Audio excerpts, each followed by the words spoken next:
십자가 나를 버린 내 모습이 보이네. 세상의 헛된 영광만을 쫓아 진실한 당신의 뜻을 외면하고 살아. 내 교회는 무너지는 바벨론의 성 같아. 무너진 예루살렘 성벽을 닮아. 지난 시간에 우리는 어린 양의 혼인잔치에 대해서 함께 생각을 해봤습니다. 우리는 어린 양의 혼인잔치를 통해서 참다운 성도의 모습이 어떠해야 하는지를 생각해 봤습니다. 이 7절 말씀을 8절 말씀과 연결해서 미리 자세하게 살펴보면 다음과 같습니다. 삼위일체 하나님 곧 성부와 성자와 성령의 역사 속에서 변화된 성도의 인격은 삶으로 드러납니다. 그 결과는 옳은 행실로 나타나는 겁니다. 이러한 옳은 행실이 교회를 단장하는 세마포가 됩니다. 신부가 결혼식 날 가장 아름답게 단장하는 것처럼 교회는 성도들의 진리와 하나님의 뜻에 합당한 행실로 단장하여 어린 양을 맞이해야 합니다. 따라서 어린 양의 혼인잔치는 단순한 의례가 아니며 성도의 인격적 변화가 완성된 자리인 겁니다. 이것이 교회의 최고의 영광이며 자랑입니다. 그리고 그 영광의 빛을 예비하는 성도는 어린 양이신 예수 그리스도와 의사적으로 하나가 된 증거를 혼인을 통해서 드러냅니다. 혼인은 곧 하나님과 성도의 의사단일, 즉 인격적으로 하나됨을 징표합니다. 지금까지의 말씀, 7절 말씀을 정리해보면 어린 양의 혼인 기약이 이르렀고 그 아내가 예비하였으니라는 말씀은 교회가 신부로서 준비되었음을 선포합니다. 신부의 단장은 세마포 곧 성도의 옳은 행실입니다. 그 행실은 단순한 도덕적 행위가 아니라 신랑 되신 어린 양을 맞이하기 위한 인격적 변화를 통한 준비입니다. 혼인잔치는 하나님과 성도의 의사단일 곧 하나됨을 상징합니다. 이것이 신앙의 궁극적 목표이며 교회의 존재 이유가 되는 겁니다. 이제 우리 19장 8절로 가보겠습니다. 19장 8절입니다. 본문 그에게 허락하사 빛나고 깨끗한 세마포를 입게 하셨은즉 이 세마포는 성도들이 옳은 행실이로다 하더라. 이 세마포는 성도들이 옳은 행실이로다 하는 이 내용을 중심으로 오늘 본문 말씀을 함께 생각해 보겠습니다. 앞에서 살펴본 바와 같이 신부의 단장은 단순한 도덕적 행위가 아닙니다. 신랑 되신 어린 양을 맞이하기 위한 준비로서 인격적 변화라고 말씀을 드렸습니다. 좀 더 자세히 살펴보겠습니다. 그에게 허락하사, 이는 7절에서 언급된 그 아내가 예비하였다는 표현과 연결되는 말씀입니다. 즉 신부의 준비가 하나님의 뜻과 하나가 되었음을 의미합니다.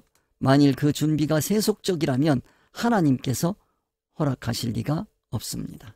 우리는 신부로서 단장하고 준비하는 것이 세속적 가치관으로 준비되어선 안 된다고 하는 사실을 분명하게 인식했으면 좋겠습니다. 두 번째로 빛나고라는 표현은 옷을 묘사할 때 사용된 이 표현은 성도의 삶이 진리에서 발현된 것임을 확증하는 표현입니다. 이는 진리로 자체화된 성도의 삶이 천국의 영원한 영광을 누리게 될 것을 허락하시는 선언이기도 합니다. 그러기에 이 표현을 세상의 기준으로 이해해서는 절대로 안 됩니다.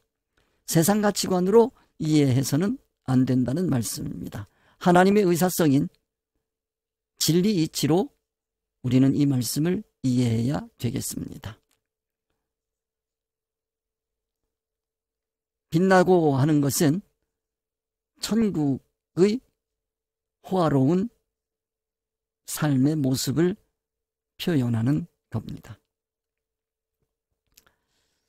깨끗하다라고 하는 표현도 기독교 신앙에서 깨끗함은 이 세상 가치관에 의한 의적 청결이 아니라 진리의 이치에 맞는 판단과 결단을 뜻하는 겁니다.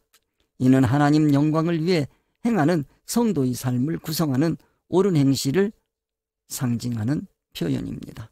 우리는 빛나고 깨끗한 이 표현이 세상 가치관에 의한 표현이 아니고 하나님의 의사성에 의한 표현이다. 천국 가치관에 의한 표현이다 라고 하는 것을 다시 한번 기억해 두어야 되겠습니다. 세마포를 입게 하셨은즉 세마포는 날줄과 시줄이 교차하여 이루어지는 것처럼 성도의 삶이 날마다 십자가를 지고 예수님을 따르는 수직적 사랑, 즉 하나님을 향한 사랑과 수평적 사랑, 즉 이웃을 향한 사랑의 교차를 상징합니다. 성도의 하루하루의 삶은 수직적 사랑과 수평적 사랑의 연속입니다. 그리고 기독교의 사랑은 인격체가 자신의 전 인격을 쏟아붓는 최고의 깊고 넓은 관계성을 뜻하는 것입니다. 이것이 기독교의 십자가입니다. 이것이 성도가 입게 될 세마포가 되는 것입니다. 우리는 지금까지 생각했던 십자가만을 생각하지 마시고 이제는 십자가 하면 하나님의 말씀, 즉 하나님을 사랑하는 것, 그 사랑을 가지고 이웃을 사랑하는 겁니다. 이 세상에서 이웃을 사랑하는 그 표현은 바로 진리 이치로 세상 이치를 사용하는 표현이 되는 겁니다. 이것이 성도의 삶을 구성하는 기본적인 요소가 되는 겁니다. 다소 어렵겠지만 이 표현을 기억해 두시고 십자가를 다시 더 깊이 묵상하는 계기가 되시기를 주님의 이름으로 축원드립니다.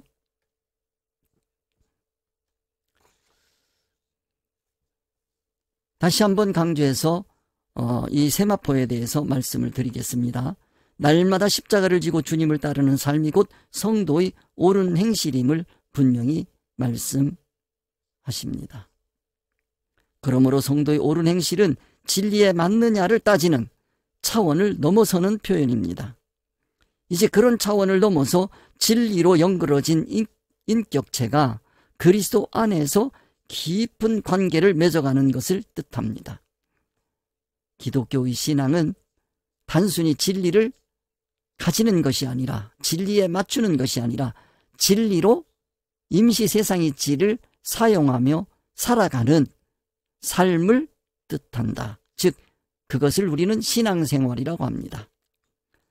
신앙생활을 다시 한번 표현한다고 한다면 하나님 사랑과 이웃 사랑이 교차하는 삶이 십자가의 삶이다. 그것이 날마다 자신의 십자가를 지고 주님을 따라가는 삶이다. 이렇게 말씀드릴 수 있겠습니다. 이제는 여러분들이 십자가를 생각할 때 고통스러운 십자가, 그 육적인 감각에서의 고통만 생각하지 마시고 이제는 진리 말씀을 깨닫고 그 진리 말씀으로 예수님처럼 이 세상에서 살아가는 삶의 방식을 십자가라고 한다고 하는 것을 새겨두시기 바랍니다. 이 세마포와 성도의 옳은 행실, 우리는 이 행실을 잘 기억해 두어야 되겠습니다. 이 말씀을 우리에게 주신 주님의 뜻에 따라 좀 더 살펴보겠습니다. 왜냐하면 이 말씀을 일반적인 세상 가치관에 따라 해석하는 우를 범하지 않기 위해서입니다. 십자가를 너무 표면적인 십자가만 생각하는데 예수님께서 지신 십자가가 과연 그 눈에 보이는 십자가 그것만을 말씀하시는 건지, 예수님께서 33년 사신 이 땅에서의 삶이 전체가 십자가를 지신 삶인지 우리는 깊이 묵상해 봐야 되겠습니다. 요한계시록 19장에서 이 말씀을 하신 주님의 뜻은 그 당시 최고 수준의 7교회의 성도들이 가지고 있던 신앙 수준에서 더 올라갈 신앙 수준이 있다는 뜻이기 때문입니다. 이 말씀을 들으시는 여러분들도 더 올라갈 신앙의 위치가 있다고 하는 것을 깨달으시기를 바랍니다. 성부, 성자, 성령의 역사 속에서 변화된 성도의 삶은 날마다 십자가를 지고 예수님을 따르는 삶이 옳은 행실로 정의됩니다. 이러한 행실은 교회를 단장하는 옷이 되며 신부를 준비시키는 세마포가 됩니다.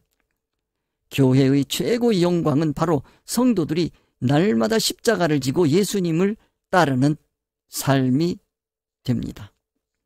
결혼식 날 신부가 가장 아름답게 단장되는 것처럼 교회는 성도들의 옳은 행실로 단장하여 어린 양을 맞이합니다. 다시 한번 빛나고 깨끗한 이 뜻을 말씀에 입각해서, 진리 말씀에 입각해서 이해해 두시기 바랍니다. 이 빛나고 깨끗하다라고 하는 뜻은 천국의 영광과 진리의 이치에 맞는 결단을 뜻한다라고 말씀을 드릴 수 있겠습니다. 오늘날 많은 교회가 종종 외적인 장식과 물질적 화려함으로 자신을 꾸미려 합니다. 그러나 교회의 참된 아름다움은 건물의 장식이나 물질적 치장에 있지 않습니다. 교회의 진정한 단장은 성도들이 옳은 행실이며 그것이 하나님께 영광을 돌리는 길입니다. 교회는 모이기에 적합한 공간이면 충분합니다. 너무 그렇게 크게 지으려고 애쓸 거 없습니다. 은행만 좋은 일하죠. 큰 교회 치고 빚없는 교회가 없어요. 요즘에 교회 치고 빚없는 교회가 없습니다. 저는 교회를 개척해서 움직이면서 비록 세를 살지언정 이자를 내고 살지는 않았습니다. 처음 개척해서 얼마간은 이자를 얻을 수밖에 없었습니다. 그러나 아끼고 아껴서 금방 갚았어요. 몇 년 안 지나서 갚았어요. 그리고 집세 때문에 허덕거리지 않았습니다. 그러면 목회는 세속화될 수밖에 없는 겁니다. 하나님이 주신 만큼 쓰는 것이 목회의 기본입니다. 하나님이 허락하지 않은 것을 억지로 끌어다가 빚에 허덕거리는 목회를 할 필요가 없습니다. 그러면 눈에 보이는 교회당을 세우기 위해서 사람은 진정 세울 수가 없습니다. 교회는 사람을 세우는 것이 우선이지 교회당 세우는 게 우선이 아닙니다. 교회당은 교회당이지 교회가 아닙니다. 오늘 이 말씀을 통해서 여러분이 교회관이 바뀌시기를 주님의 이름으로 축복합니다. 중요한 것은 교회당 안에서 선포되는 말씀과 성도들의 삶 속에 드러나는 하나님의 통치와 순종입니다. 위로는 하나님 사랑, 옆으로는 이웃 사랑이 교회의 참된 장식이며 이 보이지 않는 십자가가 교회 안에서 뚜렷하게 서 있어야 주님이 세우신 교회고 주님이 기뻐하시는 교회임을 확실하게 깨달으시는 기회가 되시기를 주님의 이름으로 축원드립니다.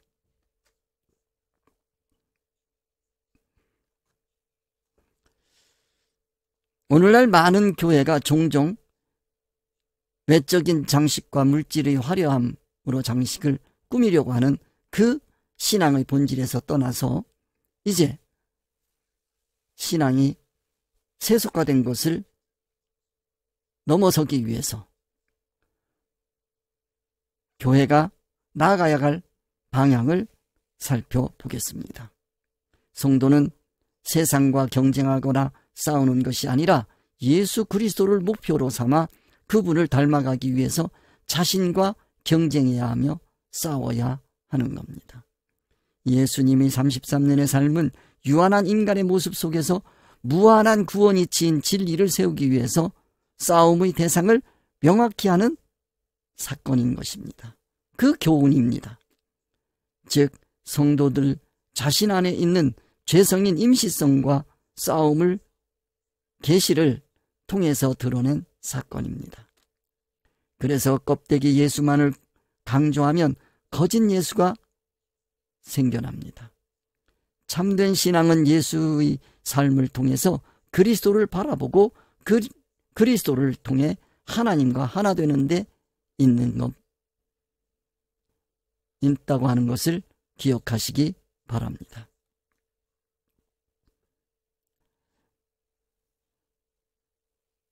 본문 말씀을 통해서 우리는 교회가 성도와 분리될 수 없음을 깊이 깨달아야 됩니다. 즉 성도가 곧 교회이고 교회는 성도를 통해 자신의 본 모습이 드러납니다.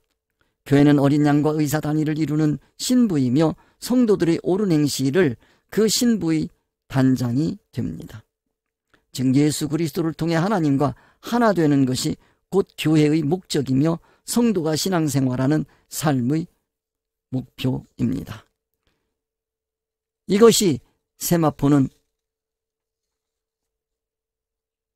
성도들의 옳은 행실이로다 하더라는 말씀이 주시는 겨울의 말씀입니다. 세마포를 기억하시기 바랍니다. 기독교의 신앙 목적인 하나님과 의사 단위를 이루며 성품을 닮아가는 신앙생활 중에 빠지기 쉬운 함정이 있습니다. 즉 교회가 가장 조심해야 할 것은 경배의 대상입니다. 자칫 위대해 보이는 신앙 지도자들을 숭배해서는 안 됩니다. 또 지도자가 어떤 모습으로든 경배를 받아서도 안 됩니다. 이 기독교의 원리의 가장 바탕의 구원은 하나님의 온전한 인격을 닮아가는 겁니다. 하나님의 온전한 인격을 닮은 만큼 그 사람은 천국의 권세를 가지게 됩니다. 그 권세는 예수님처럼 사람을 세우고 구원하는 권세이지 사람을 지배하는 권세가 아닙니다. 기독교에서 자칫 잘못하면 말씀을 통해서 사람을 컨트롤하려고 하는 유혹을 받는데 그게 우상이라고 하는 것을 기억하시기 바랍니다. 이 기독교가 그동안에 빠지기 쉬웠던 함정입니다. 다 말씀드리지는 못하지만 이 말씀을 여러분들이 깊이 묵상하셔서 여러분들은 눈에 보이지 않는 이 우상성에 빠지지 않도록 조심해 두시기 바랍니다. 예를 들어보면 사도행전 14장 11절에서 18절 바울이 루스드라에서 쩔뚝발이를 고치자 군중들은 바나바를 제우스로 하고 생각했고 바울을 헤르메스라고 신격화해서 제사를 드리려고 한 사건이 있었습니다. 그때 바울은 우리도 여러분들과 같은 사람이다. 오직 하나님께 돌아오라며 강하게 제사 받기를 거부했습니다. 이런 위치에 있다고 한다면 아마 제사 받고 싶은 사람들이 많을 겁니다. 또 그런 사람을 만나면 제사하고 싶은 사람이 많을 겁니다. 기독교는 절대로 하나님 말씀에 순종하는 거지 사람에게 순종하는 게 아닙니다. 그 사람의 권위에 이 세상적인 권위에 절대로 순종하면 안 됩니다. 그 사람 안에 하나님의 말씀 진리 이치가 있으면 그 진리 앞에 우리는 겸손히 무릎을 꿇고 그 말씀에 순종하는 겁니다. 이 세상에 나타난 지위 앞에 무릎을 꿇어서는 안 됩니다. 교황이라든지 무슨 총회장이라든지 회장이라든지 목사라든지 담임 목사에게 순종 안 하면 큰일 난다고 생각하는 이거 우상입니다. 그 목사 직위를 남용해서 성도들의 삶을 좌지우지하려고 하면 절대 안 됩니다. 그러기 전에 자신이 가지고 있는 그 하나님의 말씀 깨달은 바가 하나님의 의사성에 맞는지부터 점검해야 하는 겁니다. 그게 사도 바울의 태도입니다.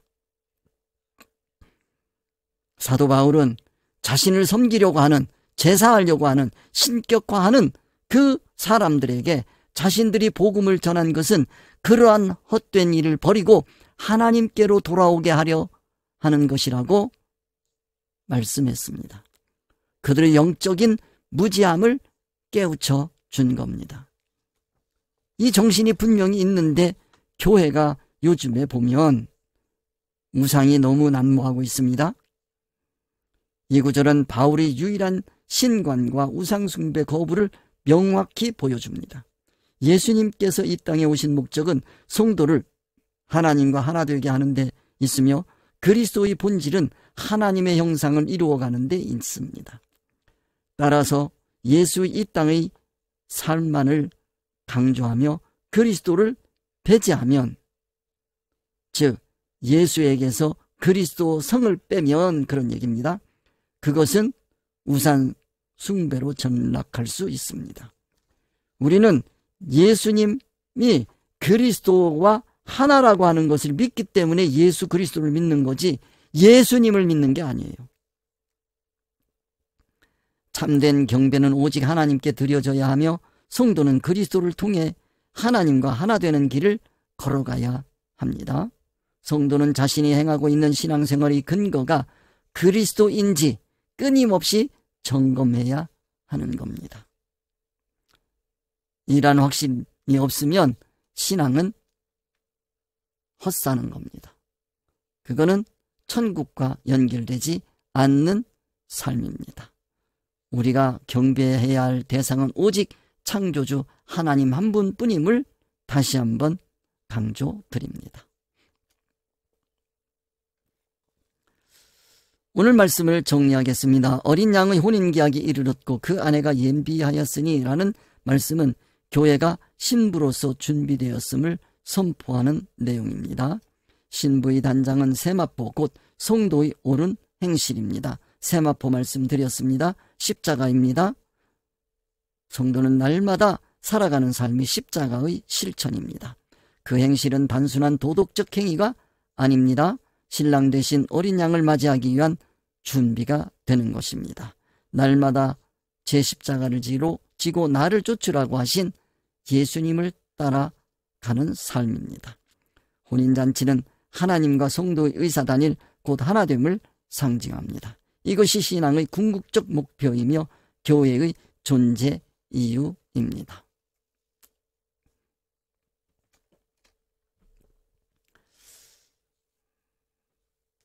이 8절 말씀을 통해서 여러분들 속해 나름 자료 질문을 여러분들에게 나눠드리겠습니다. 여러분들 오늘 이 말씀을 통해서 어린 양의 혼인잔치가 인격적 하나됨과 의사단일을 의미한다고 했습니다. 나의 일상생활 속에서 하나님과의 의사단일이 이루어지고 있다는 구체적인 징표는 무엇이라고 생각하십니까? 이 질문에 답해 보시기 바랍니다. 제가 드리는 이 질문은 심사숙고해서 율법적 문제의식을 제시하는 겁니다. 세마포가 성도들이 옳은 행실이며 이는 진리의 이치에 맞는 판단과 결단으로 이루어진다고 말씀드렸습니다. 최근 내가 내린 결정 중 진리의 이치를 따랐던 경험과 그 결과를 함께 나누는 시간을 가지시기 바랍니다. 세마포는 수직사랑과 수평사랑이 교차하는 십자가의 삶을 상징한다고 했습니다. 현재 나의 삶에서 날마다 십자가를 지고 주님을 따르는 삶을 살기 위해 포기하거나 회복해야 할 영역이 있는지 살펴보시기 바랍니다. 교회의 진정한 아름다움은 성도들의 옳은 행실이라고 했습니다. 우리 교회가 세상의 외적 단장에 치우치고 있지는 않은지 참단 반장을 이루기 위해서 성도들이 함께 실천할 수 있는 것이 무엇인지 함께 생각해 보시기 바랍니다. 신앙의 목표는 예수 그리스도 인격을 닮아 하나님과 하나 되는 것입니다. 혹시 나도 모르게 지도자나 특정한 인물에게 경배하거나 또는 경배받고 싶어하는 성질은 없는지 돌아보시고 경배의 대상을 오직 창조주 하나님께만 두기 위해 노력해야 할 부분을 서로 나누는 시간을 가지시기 바랍니다. 이제 9절입니다. 이 9절에서는 기독교인의 복에 대해서 말씀을 드리겠습니다. 흔히 기독교에서 기도할 때 기복신앙이다, 기복적인 기도다, 그렇게 얘기하는데 저는 그때마다 그런 표현을 합니다. 그러면 기독교가 저주신앙이냐? 저주를 얘기하고 사냐? 그러면 사복음이라고 하지 말고 사저주라고 하든지. 저주음이지. 그 말도 안 되는 소리에 현혹돼 가지고 기복신앙이 안 된다. 복의 개념이 잘못되어 있는 거를 탓하는 거지 복을 구하지 말라는 뜻이 아닙니다. 기독교는 복을 구하는 겁니다. 하나님께서는 우리에게 복을 주시기를 원하는데 그 복이 세상 사람들이 얘기하는 복하고는 차원이 다른 천국 복이다. 신령한 천국의 복이다 하는 것을 다시 한번 강조드립니다. 천사가 내게 말하기를 기록하라. 어린 양의 혼인잔치에 청함을 입은 자들이 복이 있도다 하고 또 내게 말하되 이것은 하나님의 참되신 말씀이라 하기로. 이 시간에 여러분들 복에 대해서 확실하게 깨닫고 복 받으시는 여러분 되시기를 주님의 이름으로 축원드립니다. 또 복하니까 세상 복으로 가면 안 됩니다. 그런 복을 구하면 그건 저주입니다. 자, 천사가 요한에게 기록하라고 명령한 것은 단순히 받아 적으라는 뜻이 아닙니다. 주님께서 천사를 통해 말씀하신 그 주님의 뜻을 살펴보면 성경에서 기록한다는 것은 말씀을 자기 것으로 삼아 영원히 지워지지 않게 마음에 새기는 것을 의미합니다. 곧 마음 깊은 곳에 새기는 것입니다. 연필과 종이에 쓰는 기록이 아니라 사건과 환경 속에서 하나님의 뜻인 진리가 마음에 새겨지는 기록입니다. 이것을 진리 자체화라고 우리는 불러왔습니다. 다른 표현으로는 하나님의 온전한 인격을 담는 것이라고 할 수 있습니다. 하나님의 온전한 인격에서는 오직 진리만 나오므로 세상의 임시적 이치도 결국 진리 안에 포함되는 겁니다. 이 세상 따로 있고 천국 따로 있다고 생각하시면 안 됩니다. 이 세상과 천국은 연결되어 있습니다. 세상과 천국이 연결되지 않는 삶이 저주의 삶입니다. 그건 기독교가 아닙니다. 하나님의 창조 목적을 위한 수단으로 세상을 사용하고 있다는 것을 명심하시기 바랍니다.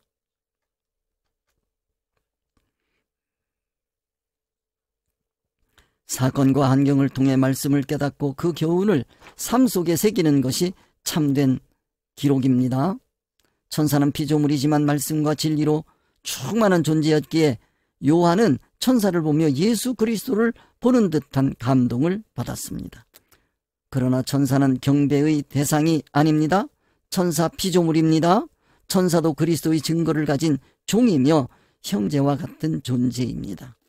성도 역시 말씀을 자체화할 때 그리스도를 닮아가며 삶 속에서 하나님의 형상을 드러냅니다. 이때 조심해야 하는 겁니다. 자기가 하나님이 된 것처럼 착각하면 안 됩니다. 그러면 자신이 우상이 되는 겁니다. 또한 아까도 말씀드렸습니다마는 그러한 지도자들을 신격화해서도 안 됩니다. 이러한 삶을 사는 이들이 교회의 지도자와 신자입니다. 그러나 아무리 탁월해도 그들을 신격화하는 신앙적인 오류를 범해서는 절대로 안 됩니다. 그것이 우상숭배임을 명심해야 합니다. 천사도 그리스도의 증거를 가진 종입니다. 꼭 기억하시기 바랍니다.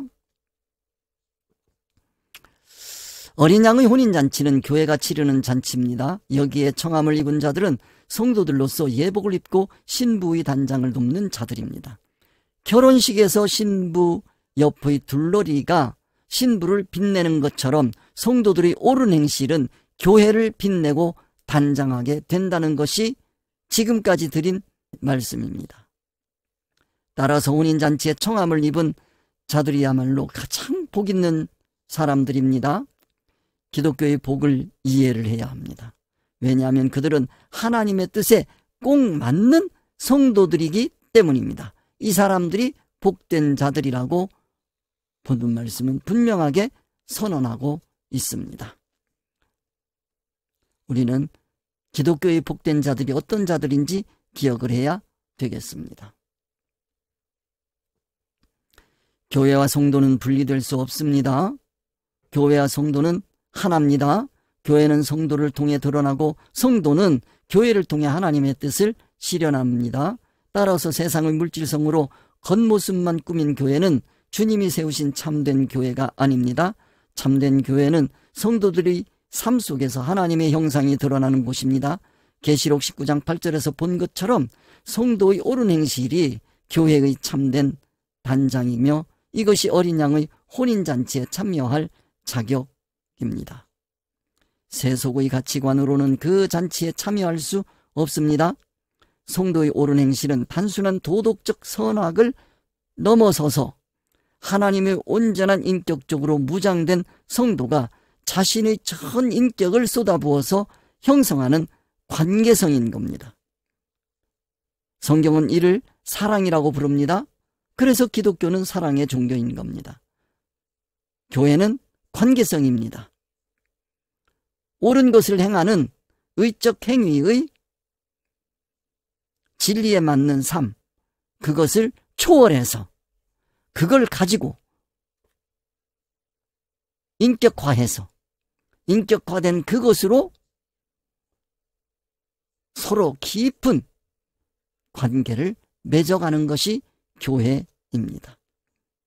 따라서 기독교의 사랑은 세상의 사랑과 차원이 전혀 다름을 다시 한번 강조드립니다.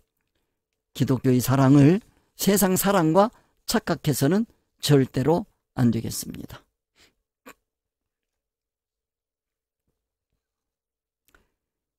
이것은 하나님의 참되신 말씀이라는 선언을 이해하려면 창조주 하나님과 피조물인 성도의 관계를 바르게 정의해야 합니다.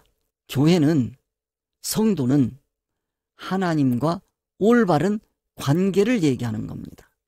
깊은 관계성을 교회라고 하는 겁니다. 하나님과 깊은 사랑의 관계가 없는 교회 아닙니다. 하나님과 깊은 사랑의 관계가 맺어지지 않은 성도는 성도라고 하기에 미흡합니다. 건전한 조직신학의 신론을 바탕으로 신앙을 체계적으로 정리할 때 이것은 가능한 신관인 겁니다. 하나님과의 관계를 우리는 분명히 알아야 됩니다. 하나님의 창조 목적은 피조물인 인간이 창조주 하나님의 온전한 성품을 닮아서 천국에서 하나님과 함께 영원히 누림을 얻는 것입니다. 이것이 하나님의 창조 목적입니다. 이것이 기독교의 구원입니다. 세상에 어떤 종교도 그러한 종교는 없습니다. 자신이 구원의 대상임을 믿는 것이 신앙의 핵심이고 그 목적을 따라 인간과 세상이 지어졌다고 하는 것을 믿는 것이 성도입니다. 성도는 그 목적을 위해 예수 그리스도의 교훈에 순종하며 이 세상에서 살아갑니다. 이것을 신앙생활이라고 하는 겁니다. 이러한 신앙생활은 영원한 천국의 누림을 보장합니다. 이것이 변하지 않는 하나님의 뜻, 곧 참인 것입니다. 기독교의 참을 여러분들이 이해하시는 기회가 되시기를 바랍니다. 따라서 기독교의 참은 천국과 연결되는 개념입니다. 세상의 어떤 것도 천국과 연결되지 않으면 참이 아닙니다. 천국과 연결되기 위해서는 예수 그리스도의 중보가 반드시 필요합니다. 그것이 예수님께서 이 땅에 몸을 입고 오신 목적입니다. 이번 말씀을 통해서 기독교의 참의 개념이 더욱 분명해지는 계기가 되시기를 주님의 이름으로 축원드립니다.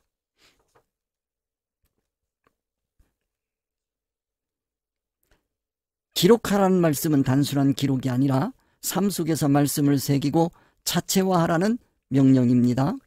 혼인잔치에 청함을 입은 자들은 그래서 복이 있는 겁니다. 자체화된 사람들입니다. 진리로 자체화된 사람들입니다. 진리로 자체화된 사람들은 하나님의 온전한 인격을 그만큼 이룬 사람들입니다. 하나님을 닮은 사람들입니다. 이는 하나님의 참되신 말씀입니다. 참되다고 하시는 말씀은 곧 복의 기준을 뜻합니다. 복의 기준을 분명히 아시기 바랍니다. 이 세상의 가치관에 의한 사실을 뜻하는 것에 머무는 것이 아닙니다. 이 세상의 가치관에 의한 사실을 뜻하는 것에 머물면 절대 안 됩니다. 세상 사람들이나 종교인들이 생각하는 복과 기독교인이 생각하는 복은 차원이 다릅니다. 세상은 이 땅의 누림을 기준으로 삼지만 기독교인은 천국의 누림을 기준으로 삼습니다. 세상 사람들은 어린 양의 혼인잔치에 초청받는 것을 복이라고 여기지 않습니다. 왜냐하면 그 잔치는 천국 누림의 최고봉을 상징하기 때문에 세상의 가치관으로는 전혀 이해할 수 없기 때문입니다.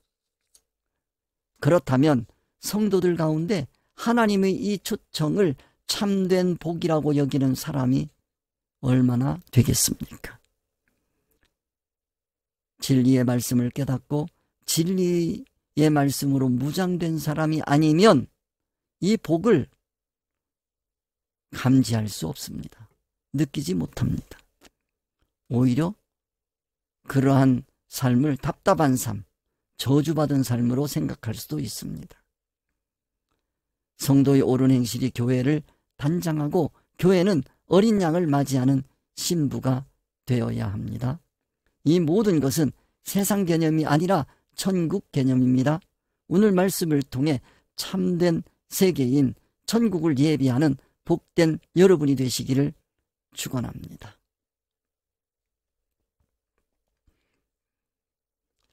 속해 나눔 자료를 말씀드리겠습니다. 기록하라가 단순한 필기가 아닌 진리 자체화를 의미한다는 말씀을 들었습니다. 오늘 이 속해 자료 말씀을 통해서 지금까지의 말씀을 정리하시는 시간 되시기 바랍니다. 나의 신앙생활에서 말씀을 마음에 새기는 참된 기록은 어떤 사건이나 환경을 통해 이루어졌다고 생각하십니까? 두 번째로 혼인잔치에 청함을 입은 자들, 복이 있는 이유가 신부의 단장을 돕는 들러리 역할을 하기 때문이라고 했습니다. 나의 옳은 행실은 우리 교회를 어떻게 단장하고 있는지 구체적인 예를 들어 나누어 보시기 바랍니다. 여러분들이 정말로 교회의 둘러리로서 교회를 빛내고 있는지 다시 한번 돌아보시기 바랍니다. 여러분이 섬기는 교회가 정말로 하나님의 빛을 발하는 영광스러운 교회인지 점검하는 시간이 되기를 바랍니다. 발표에서 참된 교회는 성도들의 삶 속에서 하나님의 형상이 드러나는 곳이라고 했습니다. 우리 교회 공동체는 세상의 물질성이나 겉모습 대신 성도의 참된 행실로 단장되고 있는지 솔직하게 평가해보는 기회가 되시기 바랍니다. 기독교의 참은 천국과 연결되는 개념이고 세상의 어떤 것도 참이 아니라고 말씀드렸습니다. 나는 평소 세상의 가치관과 천국의 누림 중 어느 것을 참된 복의 기준으로 삼고 있는지 점검하고 나누어 보시기 바랍니다. 천사가 경배의 대상이 아닌 것처럼 인간 지도자를 신격화하는 것은 우상 숭배라고 했습니다. 우리 신앙 생활 속에서 나 자신이 우상 숭배의 오류에 빠지지 않기 위해 경계해야 할 태도는 무엇이겠습니까? 서로 나누는 시간 되시기 바랍니다.